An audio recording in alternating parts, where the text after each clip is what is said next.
Hello students, हमारा topic चल रहा है केमिकल काइनेटिक्स। आज इसमें हम लास्ट टॉपिक में के बारे में डिस्कस करेंगे, कैटालिसिस। उत्प्रेरक अभिकारक की सांद्रता या ताप दोनों को बढ़ाते हैं। बहुत सारी रिएक्शंस ऐसी होती हैं जो बहुत स्लो प्रोसेस से हो रही हैं।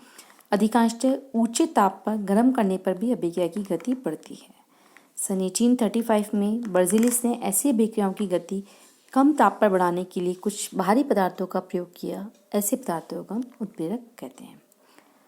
वे पदार्थ जो केवल अपनी उपस्थिति द्वारा रासायनिक अभिक्रियाओं का वेग परिवर्तित करते हैं, कम भी कर सकते हैं, बढ़ा भी सकते हैं। ऐसा कोई ज़रूरी नहीं कि हमेशा उत्प्रेरक जो होता है वेग बढ़ाते हैं। उत्प्रेरक कई बार वेग कम भी करते हैं तथा अभिक्रिया के अंत में उसकी बनावट और भार में कोई अंतर न आए, अर्थात रासायनिक रूप में अपरिवर्तित रहते हैं, उन्हें हम उत्प्रेरक कहते हैं। और इस प्रकार की क्रिया को उत्प्रेरण कहा जाता है। फॉर एग्जाम्पल, पोटेशियम क्लोरेट को 620 डिग्री सेंटीग्रेड पर गर्म करने पर उसका अपघटन धीरे धीरे होता है और ऑक्सीजन निकलती है। लेकिन यदि इसमें हम थोड़ी सी मात्रा मैंगनीज ऑक्साइड की डाल दें तो मैंगनीज ऑक्साइड की मात्रा में यदि हम डालें या उसकी उपस्थिति में यदि हम गर्म करते हैं तो कम ताप पर ही पर्याप्त मात्रा में ऑक्सीजन प्राप्त हो जाती है। KClO3 प्लस MnO2 से 300 डिग्री सेंटीग्रेड पे हमने रिएक्शन की तो 2KCl plus 3O2 plus MnO2 वापस आपका निकल गया। अतः मैंगनीज डाइऑक्साइड की उपस्थिति इस अभिक्रिया में उत्प्रेरक का कार्य करती है। सेकंड हम एग्जाम्पल ले रहे हैं, नाइट्रोजन और हाइड्रोजन के जब हम परस्पर अभिक्रिया करवाते हैं, अमोनिया बनाते हैं, तो उसमें हम आयरन को उत्प्रेरक के रूप में उपयोग में लेते हैं। N2 plus 3H2 plus iron उत्प्रेरक में लिया तो 2NH3 प्लस आयरन उत्प्रेरक में। इस प्रकार पौधों के क्लोरोफिल द्वारा कार्बन डाइऑक्साइड का संश्लेषण प्रकाशकीय और उत्प्रेरकीय अभिक्रिया है। अब है कैरेक्टरिस्टिक ऑफ कैटालिटिक रिएक्शन और कैरेक्टरिस्टिक ऑफ कैटलिस्ट। उत्प्रेरकीय अभिक्रियाओं के लक्षण या उत्प्रेरकों के लक्षण। अलग अलग तरह की उत्प्रेरण क्रियाएं होती हैं, फिर भी समांगी तथा विषमांगी उत्प्रेरक क्रियाओं के लक्षण समान होते हैं। इन लक्षणों को उत्प्रेरक की सीमा भी कहते हैं, क्राइटेरिया ऑफ कैटलिस्ट भी कहते हैं। इसमें से कुछ लक्षण मुख्य हैं। उत्प्रेरक की मात्रा तथा उसका रासायनिक संगठन अभिक्रिया के अंत में अपरिवर्तित रहता है। आप जितना उत्प्रेरक मिला रहे हैं वो लास्ट में आपको वैसा का वैसा ही मिल जाएगा। उत्प्रेरक रासायनिक अभिक्रिया में भाग तो लेता है, परंतु अभिक्रिया के अंत में उसकी कुल मात्रा और उसका रासायनिक संगठन जो होता है वही रहता है जो प्रारंभ में था।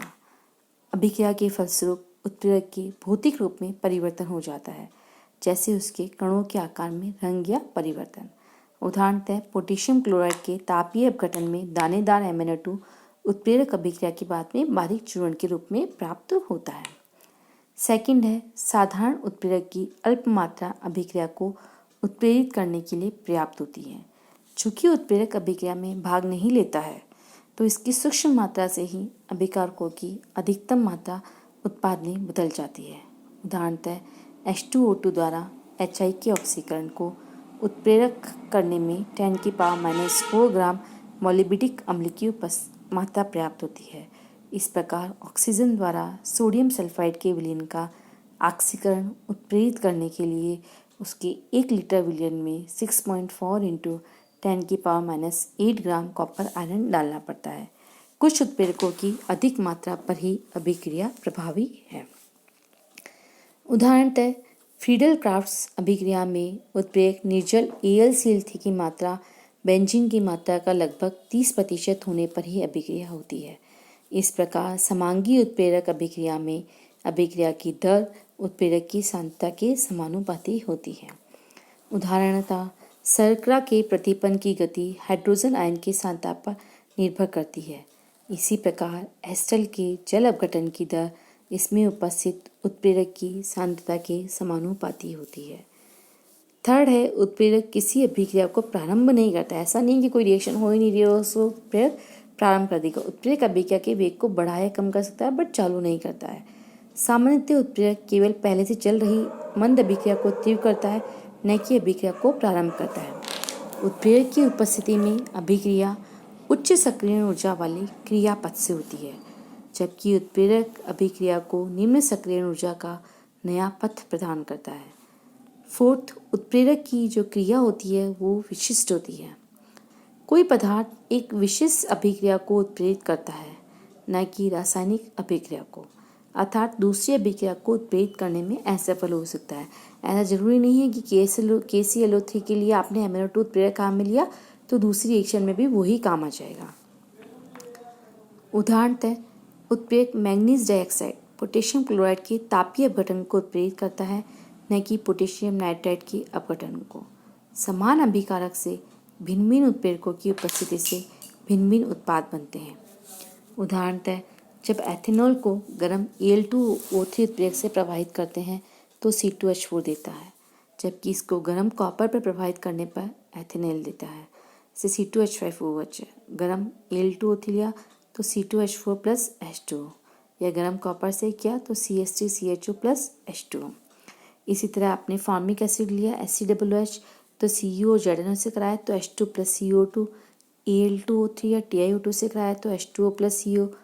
इसलिए carbon monoxide plus water hydrogen की रिएक्शन कराई निकल से तो मैथेन प्लस H2 बना, ZnO से कराएंगे तो मैथेनॉल बनेगा। फिफ्थ है, उत्प्रेरक उत्क्रमणीय अभिक्रियाओं की साम्यावस्था को परिवर्तित नहीं करता है। उत्प्रेरक अग्र और विपरीत अभिक्रियाओं को समान रूप से उत्प्रेरित करता है, अतः उत्प्रेरक की उपस्थिति में साम्य स्थिरांक का मान नहीं बदलता है तथा साम्यावस्था बिंदु भी अपरिवर्तित रहती है। यह केवल साम्य को शीघ्र स्थापित करने में सहायक सिद्ध होता है। प्रत्येक उत्प्रेरक के लिए अनुकूलतम तापमान। प्रत्येक उत्प्रेरक एक निश्चित ताप पर ही उत्प्रेरण करता है। उससे अधिक ताप पर उत्प्रेरक की भौतिक अवस्था में परिवर्तन आ सकने के कारण उसकी क्रियाशीलता कम हो जाती है। उस निश्चित ताप को जिस पर उत्प्रेरक की क्रियाशीलता अधिकतम होती है उसे हम बोलते हैं ऑप्टिमम टेम्परेचर, अनुकूलतम ताप। अब मैंने आपको बताया कैटालिसिस के जो होते हैं वेग बढ़ा भी सकते हैं और कम भी कर सकते हैं। सबसे पहले हम बढ़ते हैं धनात्मक उत्प्रेरक।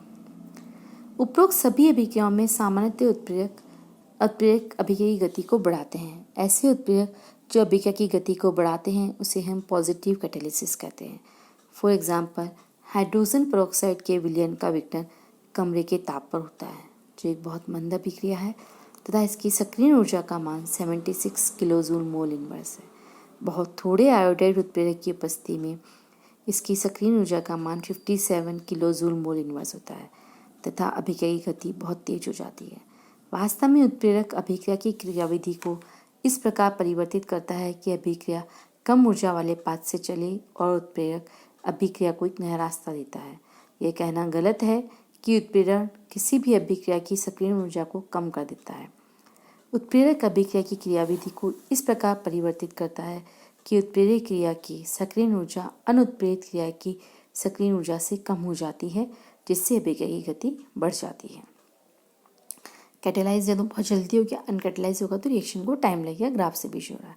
उत्प्रेरण का वर्गीकरण। सामान्यतः उत्प्रेरण दो प्रकार के होते हैं, होमोजीनियस और हेट्रोजीनियस। होमोजीनियस कैटेलिसिस यानी समांग उत्प्रेरण, हेट्रोजीनियस यानी विषमांगी उत्प्रेरण। पहला हम पढ़ते हैं होमोजीनियस कैटेलिसिस। इस उत्प्रेरण में उत्प्रेरक और अभिक्रिया दोनों ही समान अवस्था में होते हैं। पहला, लेड चैम्बर विधि द्वारा सल्फ्यूरिक अम्ल के निर्माण में SO2 और O2 गैसों के परस्पर संयोग से सल्फर ट्राइऑक्साइड गैस के बनने की अभिक्रिया नाइट्रिक ऑक्साइड गैस द्वारा उत्प्रेरित होती है। 2SO2 प्लस O2 आपने उत्प्रेरक गैस ली तो 2SO3 प्लस उत्प्रेरक गैस ऐसी गैसी निकल गई। सुक्रोज के जल अपघटन की अभिक्रिया सल्फ्यूरिक अम्ल द्वारा उत्प्रेरित होती है। सुक्रोज लिया आपने, उसमें वाटर से करा रहे हैं, जलीय विलीन लिया H2SO4 तो ग्लूकोज और फ्रक्टोज बन गया। इन दोनों अभिक्रियाओं में उत्प्रेरक और अभिकारक दोनों समान प्रावस्था में है। विषमांगी उत्प्रेरण। जब उत्प्रेरक की प्रावस्था अभिकारक से भिन्न होती है तो इसे हम बोलते हैं विषमांगी उत्प्रेरण। पहला, हाइड्रोजन और ऑक्सीजन के संयोग से जल बनने की अभिक्रिया में प्लेटिनम द्वारा उत्प्रेरित होती है। ओस्टवाल्ड विधि द्वारा नाइट्रिक अम्ल के निर्माण में अमोनिया के नाइट्रिक ऑक्साइड में ऑक्सीकरण की अभिक्रिया भी प्लेटिनम द्वारा उत्प्रेरित होती है। ये हमने पढ़ा था पॉजिटिव कैटालिसिस के बारे में। अब हम पढ़ते हैं नेगेटिव कैटालिसिस। जरूरी नहीं है कि कैटालिसिस जो हो वो अभिक्रिया के वेग को बढ़ाए से। कुछ ऐसी अभिक्रियाएं होती हैं जिसमें उत्प्रेरक अभिक्रिया के वेग को कम कर देता है। इनको हम बोलते हैं इनहिबिटर, ऋणात्मक उत्प्रेरक। वायु द्वारा सोडियम सल्फाइड के सोडियम सल्फेट में ऑक्सीकरण की दर इथाइल अल्कोहल की उपस्थिति से मंद हो जाती है, अतः इथाइल अल्कोहल एक ऋणात्मक उत्प्रेरक है। सल्फर यौगिकों की बहुत कम मात्रा में बेंजल्डिहाइड का स्वतः ऑक्सीकरण रुक जाता है। ग्लिसरॉल की उपस्थिति से हाइड्रोजन पेरोक्साइड के अपघटन की दर मंद हो जाती है। पेट्रोल के अपस्फुटन को कम करने के लिए उसमें प्राय टेट्राएथिल लेड मिला देते हैं। टेट्राएथिल लेड जो होता है वो समंदक का कार्य करता है। सेकंड, स्वतः उत्प्रेरण। जब किसी रासायनिक अभिक्रिया में बना कोई उत्पाद रासायनिक अभिक्रिया के लिए ही उत्प्रेरक का कार्य करता है तो उसे हम बोलते हैं ऑटो कैटालिसिस। या अभिक्रिया का उत्पाद जो अभिक्रिया को उत्प्रेरित करता है उसे हम बोलेंगे स्वतः उत्प्रेरण।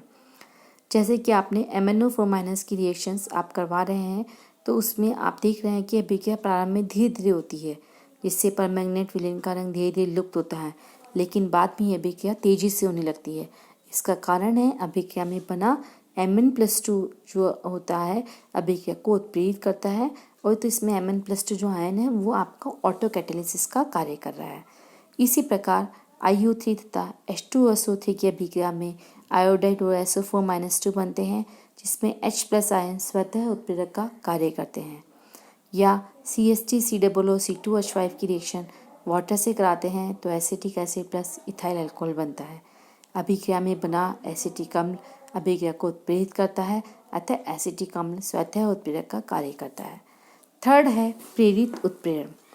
जब एक रासायनिक अभिक्रिया किसी दूसरी रासायनिक अभिक्रिया के वेग को बढ़ाती है तो उसे हम बोलते हैं प्रेरित उत्प्रेरण, मतलब एक रिएक्शन दूसरी रिएक्शन को इंड्यूस कर रही है। फॉर एग्जाम्पल, वायु द्वारा Na2SO3 Na2SO4 में ऑक्सीकृत होता है, परंतु Na2ASO3 का ऑक्सीकरण नहीं होता है। लेकिन सोडियम सल्फाइड की उपस्थिति में सोडियम आर्सेनाइड के विलयन में वायु प्रवाहित करने पर Na2SO3 और Na2ASO3 दोनों ऑक्सीकृत होते हैं। यहाँ Na2SO3 की ऑक्सीकरण अभिक्रिया Na2ASO3 की ऑक्सीकरण अभिक्रिया को प्रेरित करती है। उत्क्रमणीय अभिक्रियाओं में उत्प्रेरक अग्र और प्रतीप अभिक्रियाओं को समान रूप से उत्प्रेरित करते हैं। इस कारण उत्क्रमणीय अभिक्रिया का साम्य स्थिरांक उत्प्रेरक से प्रभावित नहीं होता है। किसी भी अभिक्रिया में ऊष्मागतिक फलन ΔG, ΔH, ΔS उत्प्रेरित अभिक्रिया में अपरिवर्तित रहते हैं। ये आपका केमिकल काइनेटिक्स का पूरा चैप्टर था, जो कि आज आपका ओवर हो चुका है।